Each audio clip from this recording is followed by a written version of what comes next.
भुवनेश्वर के जयदेव भवन में हेमानंद बिस्वाल मेमोरियल कमेटी द्वारा पूर्व मुख्यमंत्री स्वर्गीय हेमानंद बिस्वाल की चौथी पुण्यतिथि मनाई गई। समारोह में उनकी तस्वीर पर माला चढ़ाई गई और दीप प्रज्वलित कर श्रद्धांजलि अर्पित की गई। कांग्रेस नेता अमिता बिस्वाल ने मेहमानों का स्वागत किया। मौके पर पीसीसी अध्यक्ष भक्त चरण दास, कांग्रेस विधायक दल नेता रामचंद्र कदम सहित कई वरिष्ठ नेता मौजूद रहे। ओडिशा संरक्षण आईन बल माने गोटे सालिस राजनीति देश ताकू नहीं कि से सब बेले एकला चलो भी जते बेले न्याय पई जते कथा आसे से एका मध्ये से बाहर जाने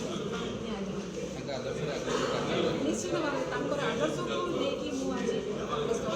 तांकर आदर्श नीति को लेकि मु आगो राजनीति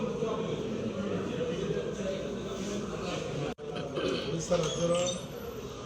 प्रथम आदिवासी मुख्यमंत्री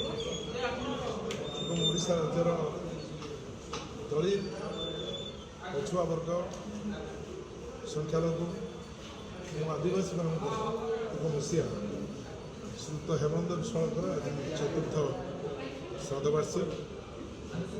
सौभाग्यक्रमे परिवार सदस्य भाव मत निज समवायी भाव जो भल पाते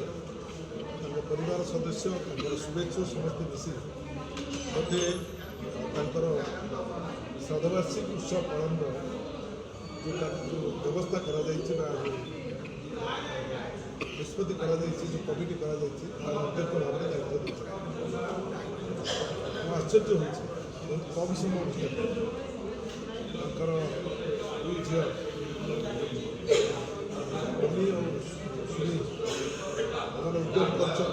समस्त व्यक्तिगत भाव में कहते राज्य सब वरिष्ठ नेता अंचल एकाठी आदिवासी